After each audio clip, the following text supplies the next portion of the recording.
What if ancient humans realized they were aging before they saw a single wrinkle? For 300,000 years, our ancestors grappled with a terrifying truth. Bodies fail, strength fades, time steals everything. But here's the mystery. They never had mirrors, no photographs, no way to see themselves aging. So how did they know? The answer will shock you. It wasn't in their bodies at all. It was somewhere far more dangerous, their minds.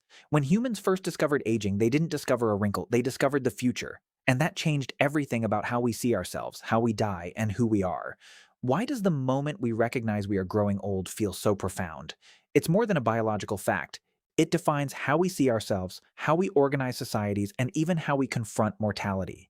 For millennia, this awareness has shaped philosophy, religion, art, and the very structure of human civilization. Did our ancient ancestors realize their bodies change over time? What made early humans pause and notice wrinkles, fading strength, or slower reactions?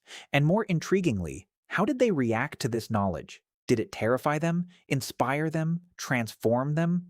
This question opens a doorway to a hidden chapter of human consciousness, when self-awareness met the relentless passage of time.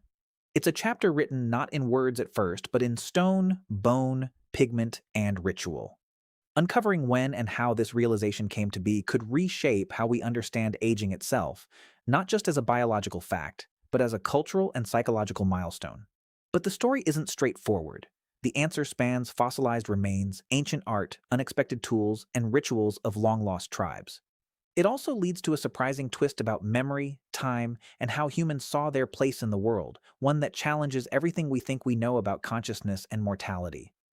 Consider this. In what order did humans discover aging?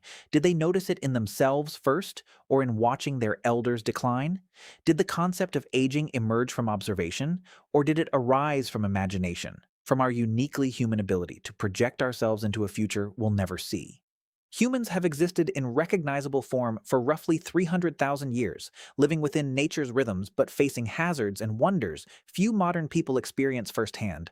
Over this immense span of time, our species underwent countless transformations, not just physical but psychological and social.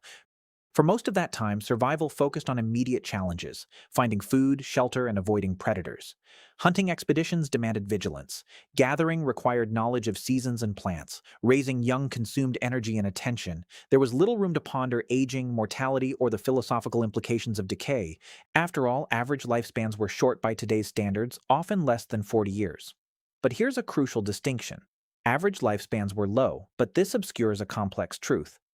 High infant and child mortality dragged down the statistics dramatically. A person who survived to adulthood often lived considerably longer. Paleontological evidence shows that many early humans did survive into their 50s and 60s, a remarkable feat considering harsh environments, scarce medicine, and constant exposure to injury and disease. Some probably reached their 70s or 80s. This longevity made aging visible, not just to the individual experiencing it, but to their entire group. Imagine a band of 30 people where one or two members are clearly older, moving more slowly, unable to participate in hunts as they once did. Their presence was undeniable, their decline observable. What evidence did ancient communities leave that they noticed and cared about aging?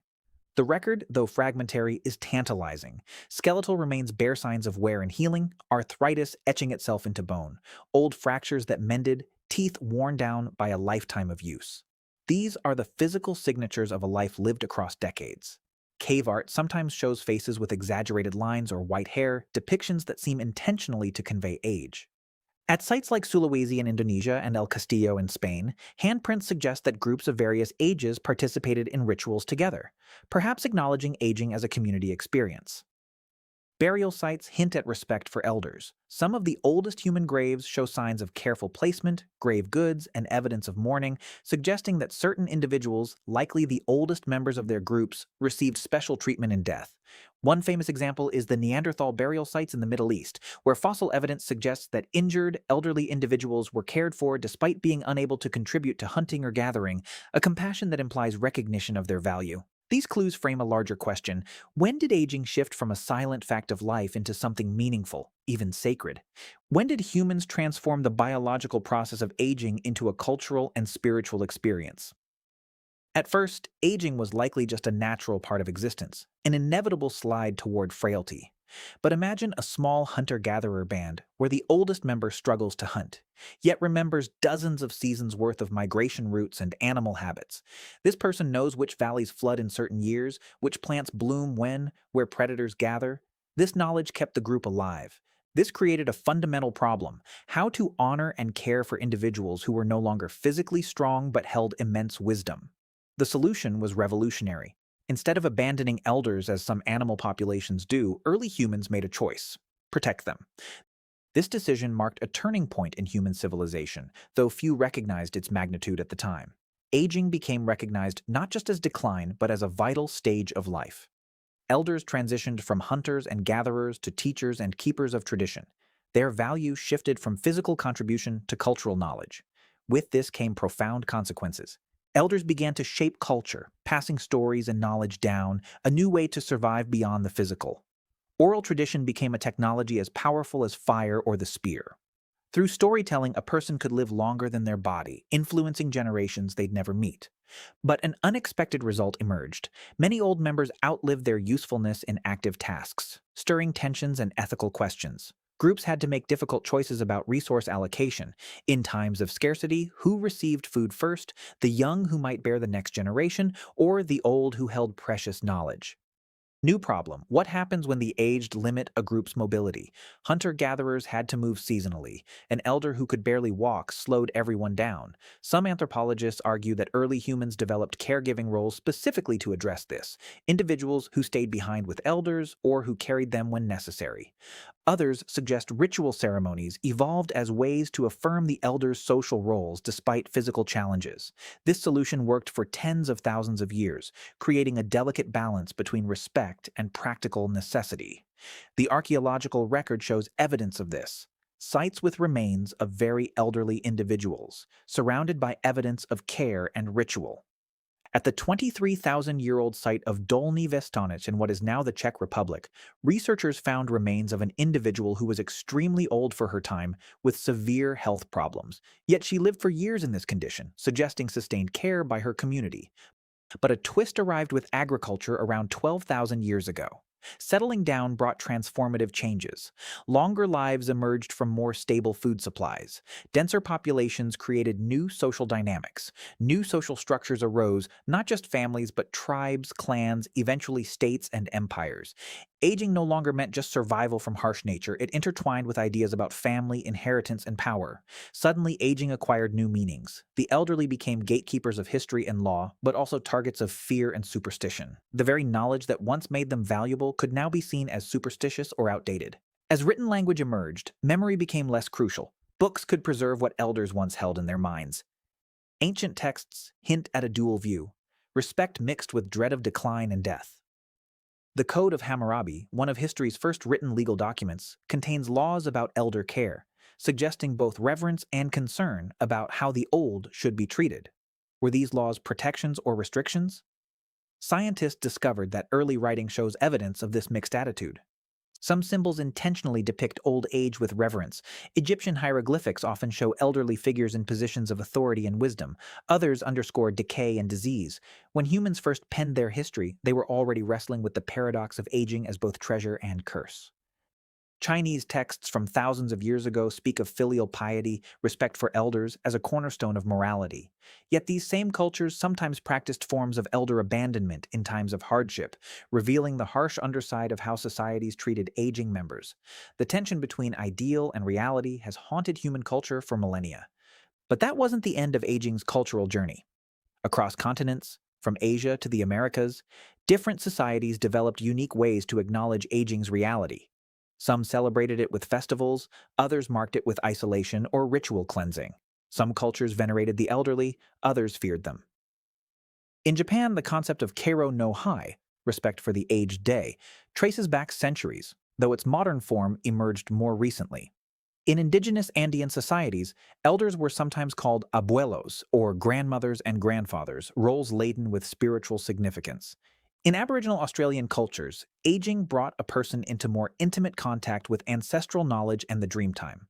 One story stands out particularly: the indigenous Australian practice of wise elders storytelling, which treats old age as the pinnacle of knowledge and social value. In this system, the oldest members of a community don't retire from importance, they ascend to it. They become the keepers of dreamtime stories, the historians, the spiritual authorities. A person's authority and power often increased with age, the opposite of many modern societies. Anthropologists believe these traditions echo back across tens of thousands of years, preserving humanity's earliest grappling with aging. Some suggest that this respect for elders might date back to the very first moments when humans chose to care for those who could no longer hunt or gather. The cultural memory of this decision may have crystallized into practices and beliefs that endure to this day. Yet not all societies followed this path. Some developed cultures of youth and strength, where age was seen primarily as decline. The tension between these two views, age as wisdom versus age as obsolescence, remains central to how different cultures approach. Here is the astonishing truth. Humans may have realized they were aging long before the physical symptoms appeared through language itself. Scientists studying ancient words for time, body, and self have found that some of the earliest known languages contain verbs and nouns implying to get old, to grow weaker, or to experience time passing. Sanskrit, one of the world's oldest documented languages, has multiple words for different stages of aging and decline. Proto-Indo-European languages contain roots suggesting temporal and bodily change. This suggests that humans tracked aging as an abstract concept, not just a visible condition. Language gave birth to the awareness of aging. But why would language develop this way? Why did our ancestors need words for something they could simply observe? The answer points to something deeper: the human ability to anticipate and imagine. Early humans didn't just notice aging happening to their elders, they thought about their own future. They asked themselves, will this happen to me? Moreover, recent brain research shows that humans are one of the few species capable of mental time travel, imagining their future selves with remarkable vividness. Brain imaging studies show that when we think about our future, we activate many of the same neural regions that activate when we think about other people. In a sense, our future self feels like a different person to us, someone we can observe, worry about, plan for. This ability to mentally age might have planted the seed for recognizing and fearing aging thousands of years before we had any technology or medicine. A young person could imagine themselves old, could mentally rehearse decline, could wonder what it would feel like to move slowly, to forget things, to grow weaker. This is profoundly different from how other animals experience time. A chimpanzee might notice an elder chimp slowing down, but almost certainly doesn't think, one day I will be like that. Someday I will experience what she is experiencing. The ability to make that connection, to see our future in another's present, is uniquely human. Neuroscientist Donna Rose Addis has found that this capacity for mental time travel correlates directly with how we develop a sense of identity across time, how we see ourselves as the same person yesterday, today, and tomorrow. Without this ability, we might live purely in the present, unable to connect our current self to our future self. With it, we can't help but notice that the person we will become is not the person we are now. So aging awareness arose from two sources working together: observation and imagination. We noticed aging in others, but we understood it through the lens of our own imagined futures. We became aware that we were aging not because we saw wrinkles in a mirror. Early humans had no mirrors, but because we could envision ourselves becoming old. This realization may have been both a gift and a curse.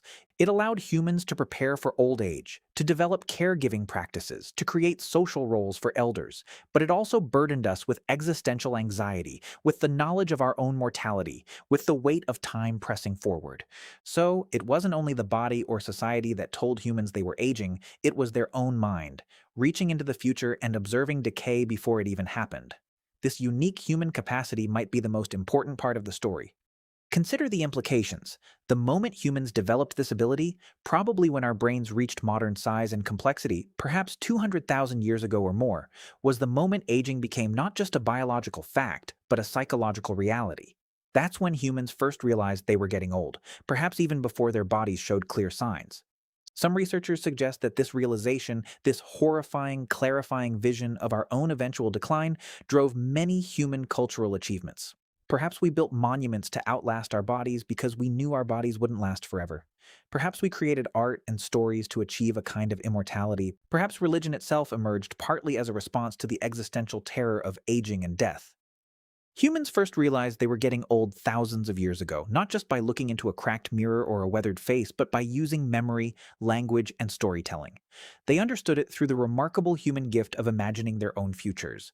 It started when our ancestors noticed changes in themselves and their elders, leading to new social roles, protecting the old, and learning from them. But this recognition was only half the story. The other half came from within, from the human capacity to think about tomorrow, next season, next year, and to imagine oneself in those times to come.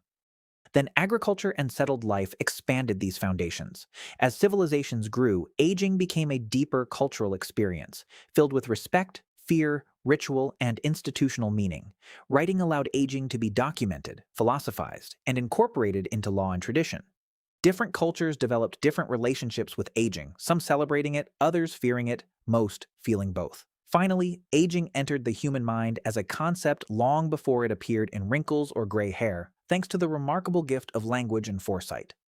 We became aware of our mortality not because we had no choice, but because we could imagine our future selves facing decline. This unique capacity may be what makes us human in a way that goes beyond tool use or language alone.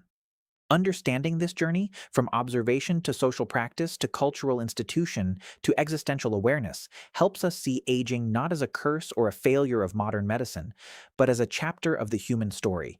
It's a chapter full of wisdom, culture, and the profound connection between body and mind. The recognition that we age is woven into every human culture, every religion, every art form. It's written in the walls of caves and the pages of ancient texts. It's embedded in our languages and our rituals. Most importantly, it's written in our brains and our unique ability to stand in the present and see ourselves in the future. This awareness changed everything. It gave us responsibility to care for our elders, to pass on knowledge. It gave us meaning to create things that outlast us, to influence future generations. And it gave us anxiety, the knowledge of our own impermanence, which has driven both despair and aspiration throughout human history. When our ancestors first realized they were getting old, they didn't just recognize a biological process. They glimpsed something profound, their own place in time, their connection to those who came before and those who would come after. They understood, perhaps without words, that aging was what made them human, not in suffering alone, but in the ability to know themselves, to know time, and to know that they were part of something larger than themselves. But the story doesn't end with understanding. In fact, recognizing that humans first grasped aging through imagination rather than mere observation opens new questions. If aging awareness came from how humans imagine their future selves, what does that mean for other species? Might they experience something similar, even if their mental time travel is less sophisticated? Animals show signs of recognizing aging. Elephants are known to be extra gentle around elderly herd members, suggesting some form of understanding. Yet this observation-based knowledge seems fundamentally different from the abstract knowledge that humans possess. This raises a profound question. Are we truly alone in confronting our mortality so deeply? Or have we simply developed this confrontation to an unprecedented degree? And here's the larger implication. If our brains are wired to anticipate aging long before it happens, if we carry a mental model of our future decline even in youth, what does that mean for how we should live? We've known about aging for thousands of years. We've built entire civilizations around the reality of aging. Yet we often live as if aging will happen to someone else, someday, in some vague future time. What if we took seriously the truth that our ancestors understood? That aging is not something that happens to the old, but something that happens to us right now, in every moment. What if we saw aging not as a distant threat, but as the ongoing transformation that defines every human life? Could this insight unlock new ways to live longer, healthier lives, not through medicine alone, but through a different relationship with time itself? What if confronting aging directly, rather than denying it, actually improves how we live in every phase of life? Some philosophers and psychologists suggest that cultures and individuals who embrace aging as a natural part of life, rather than a disease to be fought, often show better mental health outcomes and greater life satisfaction.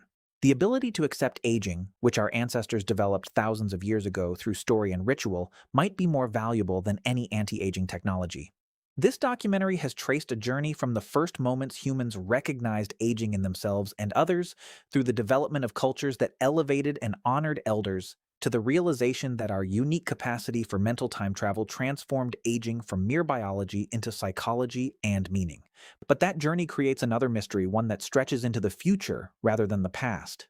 If aging awareness came from how humans imagine their future selves, what does that mean for species without this ability? Are we truly alone in confronting our mortality so deeply? And if our brains are wired to anticipate aging long before it happens, could this insight unlock new ways to live longer, healthier lives, not through fighting against nature, but through understanding our deepest nature? The story of when humans first realized they were getting old isn't just history. It's a mirror in which we see ourselves. Creatures aware of time, conscious of mortality, capable of transforming biological reality into cultural meaning. It's the story of how humans became human. And understanding this story might just help us answer the question each of us faces individually. Not, when did humans first realize they were aging, but what will I do with the knowledge that I am aging right now in this moment?